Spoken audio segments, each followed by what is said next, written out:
Hello, everyone. It's good to be speaking to you. For those of you who don't know me, my name is Josh. I'm one of the clergy here at St. Nick's, and it's so good to be speaking to you, carrying on in the second week of our Lent sermon series, Practices Together. In this series, we've been taking time to unpack what the practices of the church are. These kind of discipleship practices passed to us from Jesus and down through the church on how we live a life in response to what Jesus has done for us. Matt kicked us off last week looking at obedience. What does it mean to be led by Jesus, to let Jesus lead you? And over the next few weeks, we'll be unpacking the practices of sacrifice, reconciliation, hospitality, and proclamation. And today, we're going to be looking together at the spiritual practice of generosity. How Jesus calls us to practice generosity, have a heart for generosity in all aspects of our lives, and what generosity is. What does it look like? To do this, we'll be unpacking a passage from Luke describing Jesus' interaction with a woman in the house of Simon the Pharisee, from Luke 7:36 to 50. So grab your Bible or whatever you use and let's read that together now. When one of the Pharisees invited Jesus to have dinner with him, he went to the Pharisee's house and reclined at the table. A woman in that town who lived a sinful life learned that Jesus was eating at the Pharisee's house. So she came there with an alabaster jar of perfume. As she stood behind him at his feet, weeping, she began to wet his feet with her tears. Then she wiped them with her hair, kissed them, and poured the perfume on them. When the Pharisee who'd invited him saw this, he said to himself, "If this man were a prophet, he would know who is touching him and what kind of woman she is, that she is a sinner." Jesus answered him, "Simon, I have something to tell you." "Tell me, teacher," he said. Two people owed money to a certain moneylender.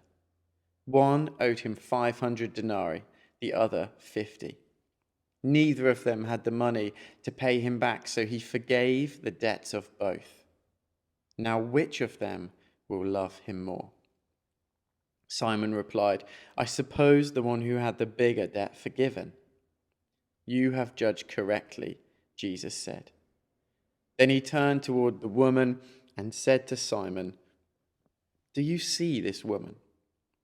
I came into your house, and you did not give me any water for my feet, but she wet my feet with her tears and wiped them with her hair.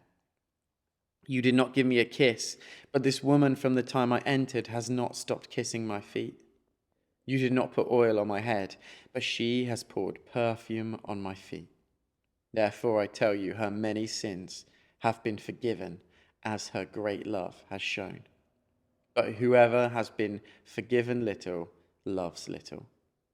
Then Jesus said to her, "Your sins are forgiven." The other guests began to say amongst themselves, "Who is this who even forgives sins?" Jesus said to the woman, "Your faith has saved you. Go in peace." So what does God say about generosity, giving, serving? They're all things we know we're supposed to be involved with as Christians, right? But why? What is that about? Where does it come from? Why should we do it? The biblical narrative on generosity can arguably be seen to begin with what was known in the Old Testament as the tithe.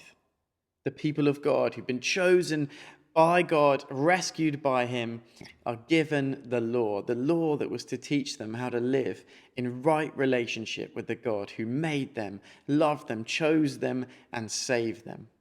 And within it, in Leviticus 27:30, we get this: a tithe of everything from the land, whether grain from the soil or fruit from the trees, belongs to the Lord. It is holy to the Lord. Essentially, what we hear is the first 10% of everything belongs to the Lord, and we should freely give it back to him. And it's easy to hear that as a rule or a regulation, right? It sounds quite precise, quite legalistic. It sounds like it could work quite well in a farming context, but I don't know about you, but I'm not producing much in my garden that would be of use to anyone. It can sound like some sort of church tax, right? So what is this about? Galatians 3 says this: the purpose of the law was to keep a broken people in the way of salvation until Jesus came, inheriting the promise and distributing them to us. If such is the case, is the law then an anti-promise, a negation of God's will for us? Not at all. Its purpose was to make obvious to everyone that we are in ourselves out of right relationship with God, and therefore to show us the futility of devising some religious system, forgetting by our own efforts what we could only get by waiting in faith for God to complete his promise. So we see that the law that was given was to show us that God is a generous, abundant God, and that we are naturally an ungenerous people called to generosity. But also that no amount of generosity can earn us right relationship with God. It is, as Galatians put it, futile to think that. So what does this arc show us? It shows us that we aren't bound to generous living to win God's love, to make us right with God, or to change anything in this world for the better. God makes the first move every single time. What we see is that generosity doesn't come before grace. Generosity is a response to grace. I love what it said in our passage. Her many sins have been forgiven as her great love has shown. Her great love flowed as a response to the forgiveness of sins and the grace that she found in Jesus. Generosity doesn't buy you proximity with Jesus. Generosity is a response to proximity with Jesus. Let's look at the woman in our passage. This is one of my all-time favorite interactions in the Bible. It's my all-time favorite guide of what it looks like to practice the way of Jesus. It calls me back time and time again when I get lost, because we see so beautifully that devotion is a response to grace. Devotion from the woman in response to the grace that she finds in Jesus. This woman is known, it says, as a sinner in the city. In this context, the public knowledge about the sinfulness of the woman undoubtedly tells us that she's a prostitute. And to the holiness-focused Jews of the time, she would have been seen as the lowest of the low, not only because of her immoral trade, but because she would no doubt fraternize with Gentiles, non-Jews, for the purposes of business. So it seems so shocking that a woman such as this would enter the home of a prominent Pharisee like Simon, someone known in the community as a moral religious leader. She would enter his home and approach Jesus, a teacher. But she does. And don't you just love how Luke puts it so casually, like it's not even a big deal, as if that was totally normal and not shocking? Because she's a broken person. And she's come in search of Jesus, the friend of broken people. It gets even more scandalous, though. In Greco-Roman culture, the hair was seen as an extremely erotic thing, considering the fact that this woman would already be being viewed as a temptress by those present at the dinner. The fact that she lets down her hair as she approaches Jesus would be seen as a really shocking thing. It would be seen as an erotic act, especially when she subsequently begins to touch Jesus and kiss his feet. No self-respecting woman would dare behave in this way in front of the men gathered at this meal. But that's the point, isn't it? Extravagant generosity leaves no room for self-respect. Sacrificial love doesn't have a limit based on what becomes embarrassing. It is brutally raw without a care for itself. And prostitution was rife in the time of Jesus. With personal hygiene being at a pretty low point in history anyway, you can imagine that prostitution was even less hygienic again. I'm sorry to be crude, but it's so relevant. Because the perfume that she outpours on the feet of Jesus would have been to cover the smell of her trade. Therefore, in this beautiful act of extravagant giving, she's not only giving away probably one of her most wealthy worldly possessions, but she's outpouring her life and soul before Jesus. She's completely turning her back on her old way of life and completely giving herself over to what Jesus wants for her and is calling her into. She doesn't stash a bit in case this plan with Jesus doesn't pan out and she needs to turn back to her old trade. She's encountered Jesus and everything has changed. She is a new creation and she gives it all to run after him. This is not a 10% mentality, generosity that is just enough to be doing the right thing or the done thing. She's come face to face with Jesus, face to face with her Savior, face to face with the grace and love of Jesus. And so, of course, there is no limit to the outpouring that follows in response. Grace means everything to her, and so she outpours everything in response. What devotion. I don't know about you, but I wait till Christmas each year for my bottle of scent or whatever I'm going to wear until essentially that someone with more money than me can buy it for me. Right, and then I monitor it quite closely throughout the year to ensure that it's going to get me through to next December when we can repeat the cycle. I mean, it's been kind of messed up a little bit by having a child. If you've not got one, don't do it. You're like your extended family. Stop buying you gifts and start buying gifts for them instead, and it's crazy. But it's expensive stuff, right? All this smelly stuff. But honestly, in comparison to the time of our interaction in today's reading, it's nothing. It's predicted that the bottle of perfume that she outpours on the feet of Jesus would have cost more than a year's salary for this woman. It would have been one of her only possessions, and she would have used it extremely sparingly. And then she pours the whole lot out on the feet of Jesus. It doesn't get much more extravagant than that.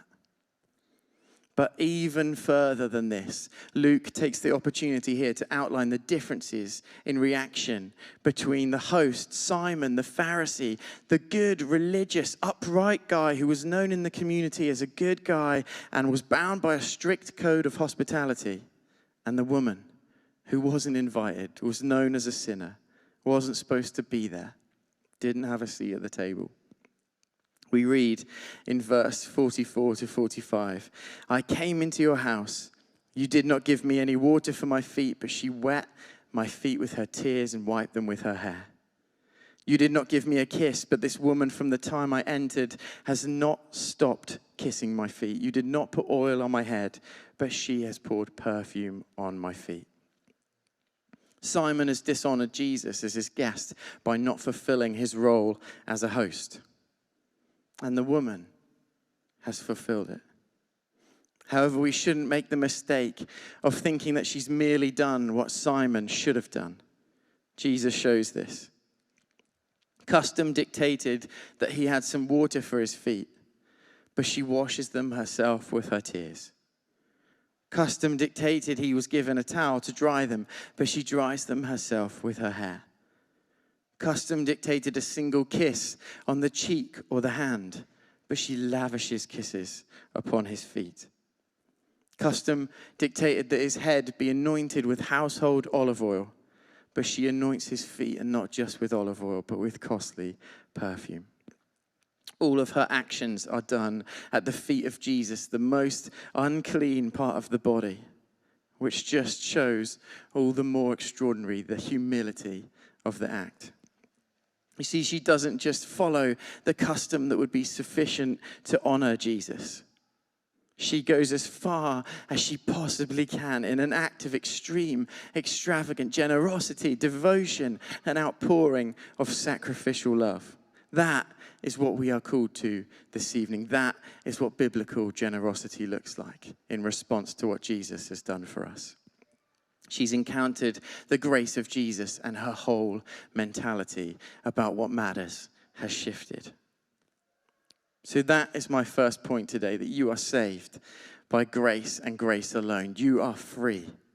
And that Christian generosity, discipled generosity, is only ever as a response to God's move in our life. A response to God making the first move. Not responding so God moves, but a response in outpouring at God's move in our lives. Not a regulation, but a state of the heart.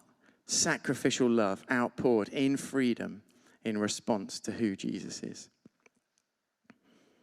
The second point that I wanted to make this evening is that this practice of generosity, this state of the heart response to who Jesus is and what he's done, touches every part of our lives. I remember a time while I was at Vicar Factory, Hannah and I had a neighbor who was a political asylum seeker from Iran called Arash. He'd fled for his life. He was being housed by the Bristol Hospitality Network, legends, and he lived next door to us. And it was like really culturally important for him to like cook outside, and he was an amazing cook. And one day he asked to borrow my barbecue. Anyone who knows me and has heard me talk about my barbecue before will be like slowly inhaling now, because for me that's like, you know, asking to name my firstborn child after you or something. I don't know. But essentially, it was a huge deal, and I thought, you know what? This guy has nothing. He can borrow my barbecue. Of course he can. Then he burnt a load of wood in it. It's not really made for that. So I was like, mate, next time you borrow it, could you use the charcoal? Look, I've got some charcoal. You help yourself to it freely. He borrowed it again. He burnt a load more wood in it. This time the handle melted and a little bit of my soul died. And then we had maybe a less British conversation this time, and I was like, don't burn wood in it, use the charcoal, you know. And he borrowed it again, and it happened again, and this time a bit of the enamel flaked off.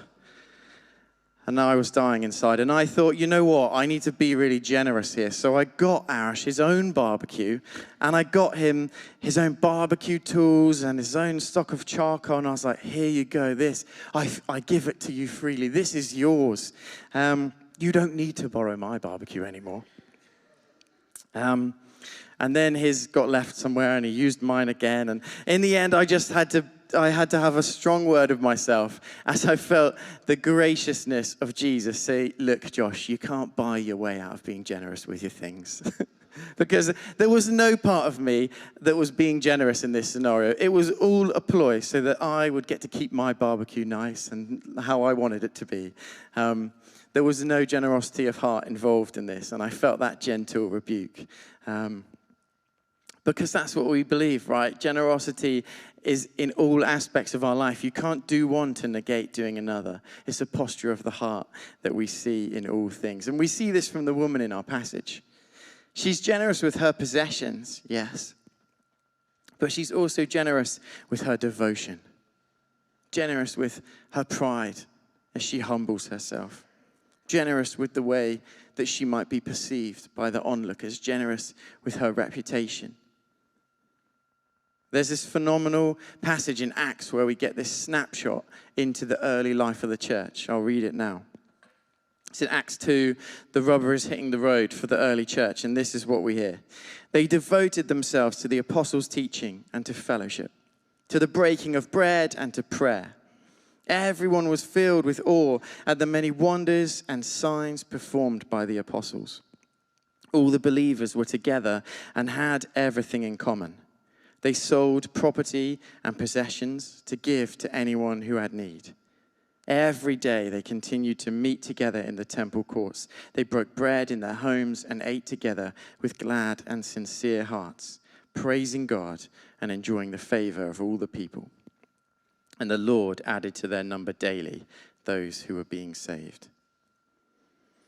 So easy to hear that, right, and think, oh man, that sounds so idyllic. We're so far from that. They had it so right. How have we got it so wrong? I mean, I'd like to say that the church in Acts, in case you feel like that, was just as messed up as our church is, because it was filled with messy, broken people just like us.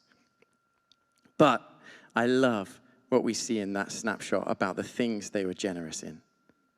They were generous with their humility, devoting themselves to teaching. And we kind of lose the significance of that in our context. This is basically, they were being taught by the apostles who, a couple years before fishermen. So they're essentially saying, in a culture with like crazy honor for teachers, and teachers were so well trained and so honored in society, I need to learn from this fisherman. You know, that's crazy. They were generous with their humility, devoting themselves to that teaching.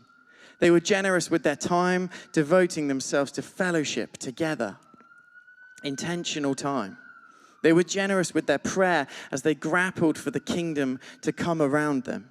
They were generous with their faith, standing in that risky space and asking for miracles. They were generous with their possessions, radically selling everything they needed to so that the poor might have their needs met. They were generous with their hospitality, breaking bread together in their homes with those that they shouldn't have crossed paths with in society. The generosity they display in this outpouring of love for Jesus as a response to the grace that they found in him is all-encompassing. And you know, a bit later in Acts 6, so that's 4 chapters later. I don't know how much time that is. Could have been a big afternoon, could have been months, hard to know. But in Acts 6, a bit later on, we have this moment where the apostles are like, oh, it wouldn't be right for us to wait on the tables of the widows and orphans because that's causing us to neglect our time like praying and teaching. And you know what we see?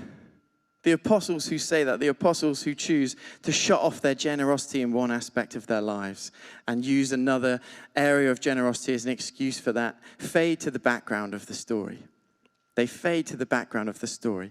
And what we see is the apostles who they appoint to feed the widows and orphans take up the mantle of the Holy Spirit as the gospel spreads out in all directions. They're the ones who carry the flame now, as their generosity outpours in all areas of their life. It's a big challenge, I know, but I think what we see is something in there about that heart outpouring that can't be contained to the things we're willing to be generous with and the things that we're not.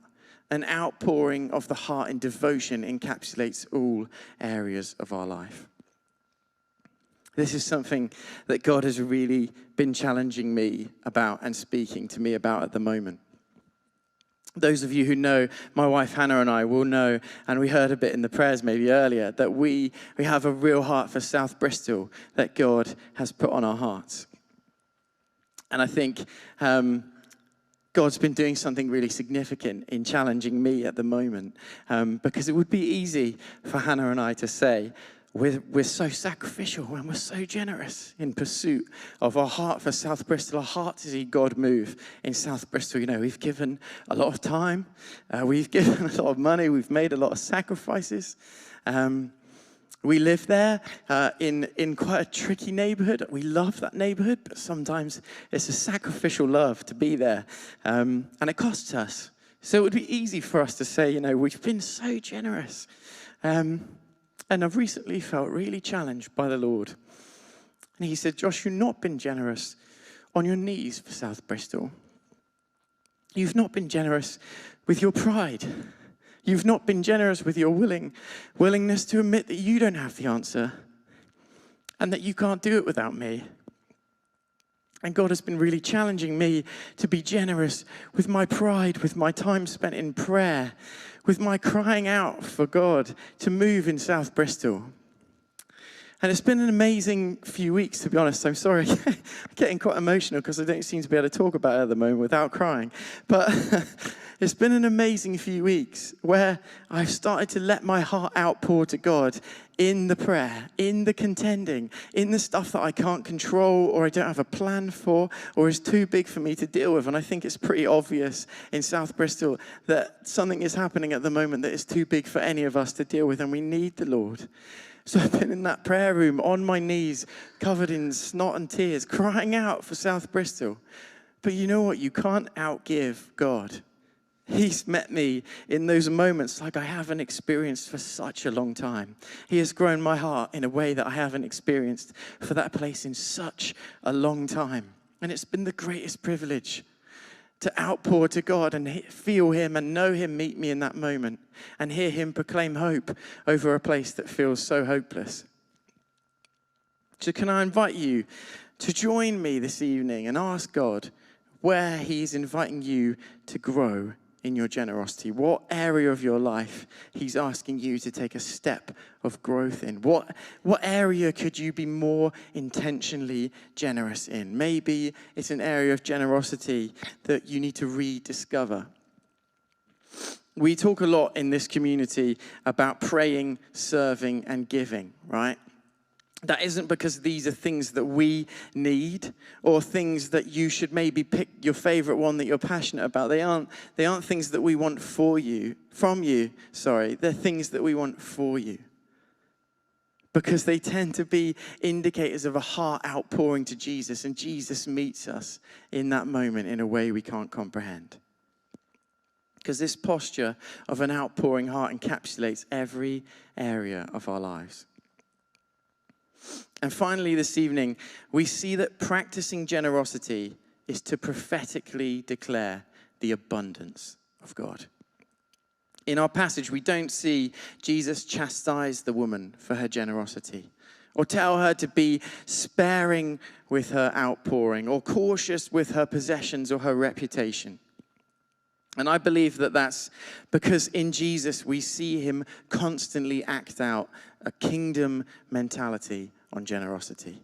And it is simply this: God is a good God, a God of abundance, who made everything and to whom everything belongs.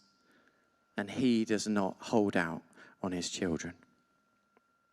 God is a good God, a God of abundance, who made everything and to whom everything belongs.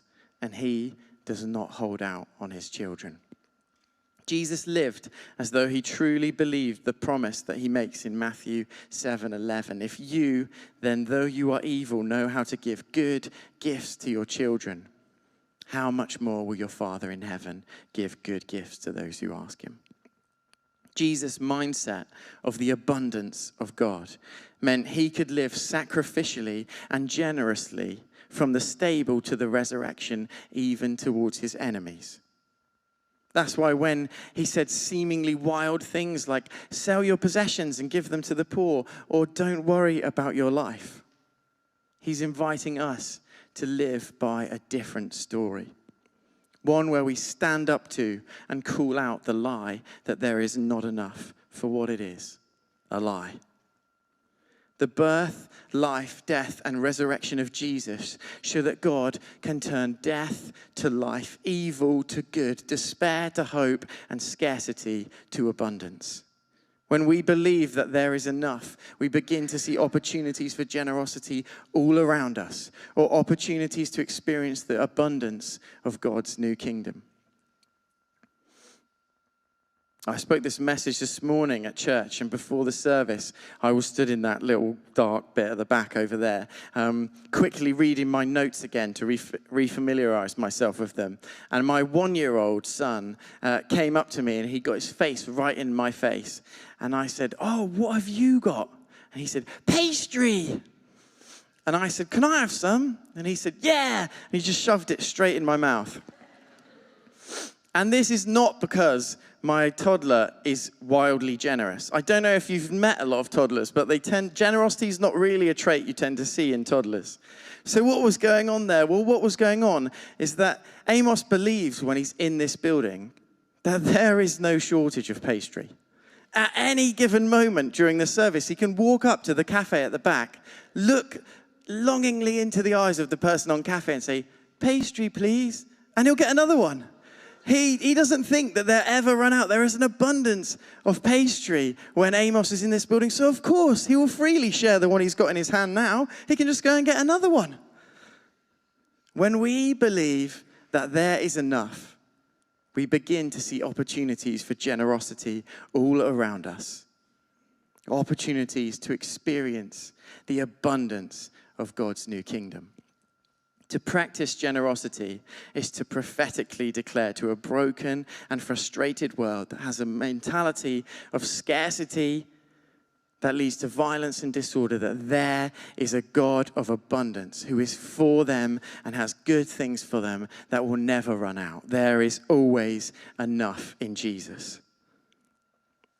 So there we have it. a potted history of the practice of generosity as the people of God, a prophetic declaration of the abundance of God, a state of the heart that encapsulates all things and all areas of our life, and a practice that all flows from the grace of Jesus as an outpouring of love to the God who runs to meet us with forgiveness and freedom before we even know we need it. Let's grow together in the practice of generosity and be marked as a people who practice generosity in all they do. And my challenge this evening is to ask of Jesus, where are you calling me to grow in my heart of generosity? And that's what we're going to do now. We're going to ask the Lord together, because this is about you and him. This is about your heart in response to who he is. So should we stand together? We're going to pray, and we're going to ask the Lord to speak to us about our heart of generosity.